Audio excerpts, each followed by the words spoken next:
From the basement of the Paris Optimist Clubhouse in beautiful Brant County, Ontario, I'm Stuart McLean, and you're listening to the Vinyl Cafe.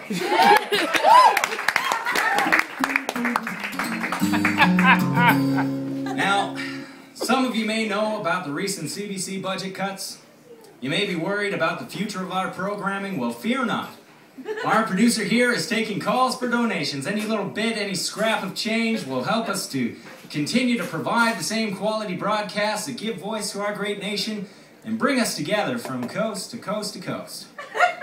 What do we got on the board now, Mike? Mike? Yeah, okay, yeah, that's all right, Mike. Some of you have complained about the recent ad placements, and yes, there will be a few ads here and there, just to keep the lights on, but I promise you, you'll hardly even notice them. Which reminds me, Tim Hortons is now serving lasagna. Which, with the exception of being 6 feet away from a foul-smelling, scruffy-looking elderly gentleman who insists his Christian name is Smokey, is just like sitting down to a home-cooked meal. I've got a lot of letters from you, our listeners, that I'd like to share. The first one comes from Agnes McLeach of sunny Steinbach, Manitoba, who says, 5 years ago, my husband was in a farming accident. Even after the hard-working surgeons at Winnipeg General Hospital managed to scoop what was left of his frontal lobes back into his head, he was locked in a coma. The doctors, they said they didn't know if he was aware of his surroundings. But my daughter and I, we wouldn't give up. We sat with him every day, listening to his favorite CBC shows and talking about what we heard. After 4.5 years, he started to move his toes. Just 2 months ago, he opened his eyes, and he really looked like he was about to speak. That was during your Christmas special. My husband Garth always said that the Vinyl Cafe was his favorite part of the week. That was until last week. Your Dave and Morley story was so disturbing, so bitter, and unflinchingly horrible, my husband snapped out of his coma just long enough to pull his breathing tube out. I know he's in hell now, waiting for you to join him when you are finally called to pay for your sins. Thank you, Agnes. I'm sorry to have lost another fan. I was going through some things last week, and I welcome and accept everything I receive when the sweet shroud of reckoning is finally drawn over me. Maybe we'll hold off on letters for now. Oh, speaking of Dave and Morley stories, I've got another one. Brought to you by De Maurier Signature Cigarettes, distinctly De Maurier, and Alarm Force Security Systems. Right after we check in with Mike on our donation hotline. Mike? Yeah, really, Mike? Now, is it plugged in, Mike? No? Okay, I'm not going to tell you how to do your job. Good job, Mike. Some of you wrote in and said the spirit of these stories had changed since we took on corporate sponsors. But I assure you, this is the same Dave and Morley that warms your heart after church as you drive to some colonial tea house so the kids can have lunch with their hauntingly racist grandmother one last time before she dies. Now, when we last checked in with Dave and Morley, their teenage daughter Stephanie had been kidnapped for ransom by the Nicaraguan terrorist cell, the Fuerza del Demonios, volunteering to teach English to orphans in her 3rd year global development class.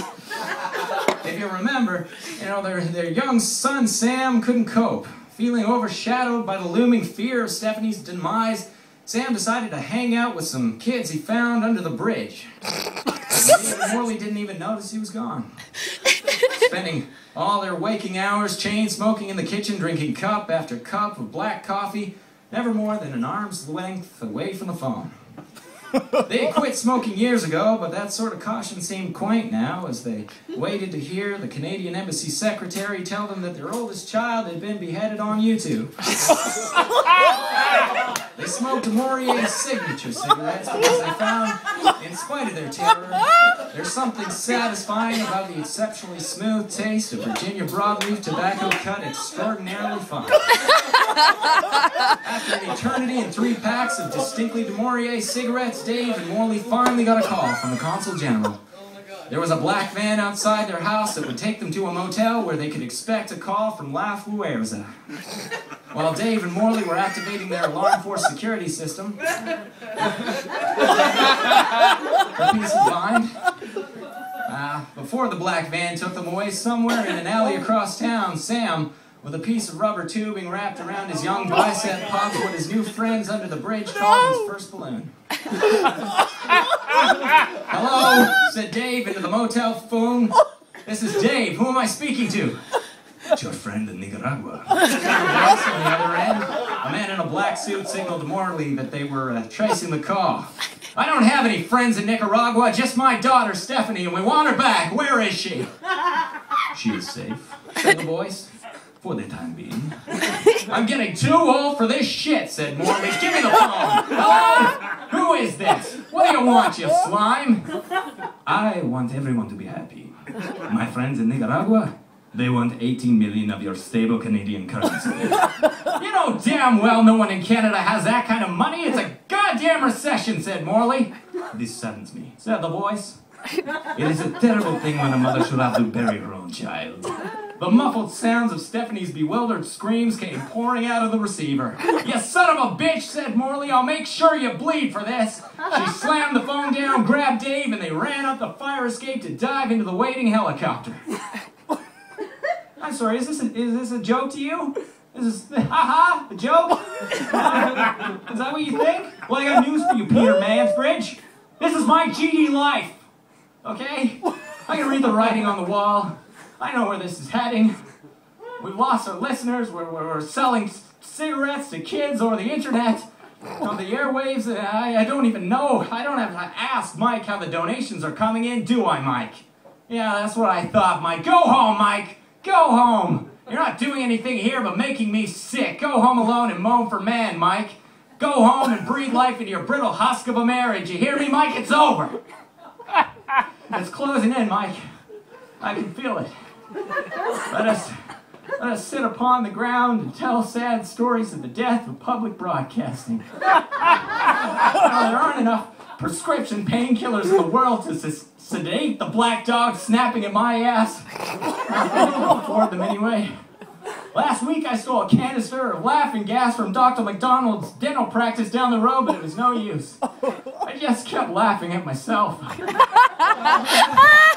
I thought about huffing gas, but if you looked at the price of it, by now I'd be lucky enough to scrape enough change for a can of rain-scented Lysol. Incidentally, does anyone have a can of rain-scented Lysol? You know, I'd even take that lavender-scented shit. Hell, I've sucked dick for less.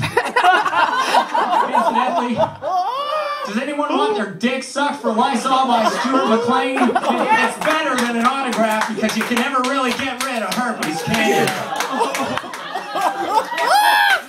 You idiots. You stupid sons of bees. You had to do it, didn't you? You just had to.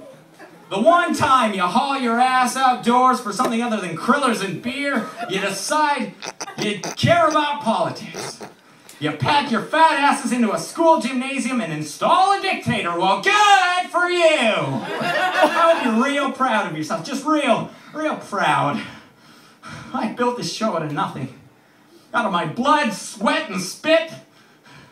And you think you can sit here and laugh? Well, hardy fucking hard! Alright, because the joke's on you. I don't care. Not about me, not about you, not about the CBC, or the distinctly smooth taste of DeMaurier's signature cigarettes. I just want you to know I'll be dead in 3 days. Fuck you and good luck!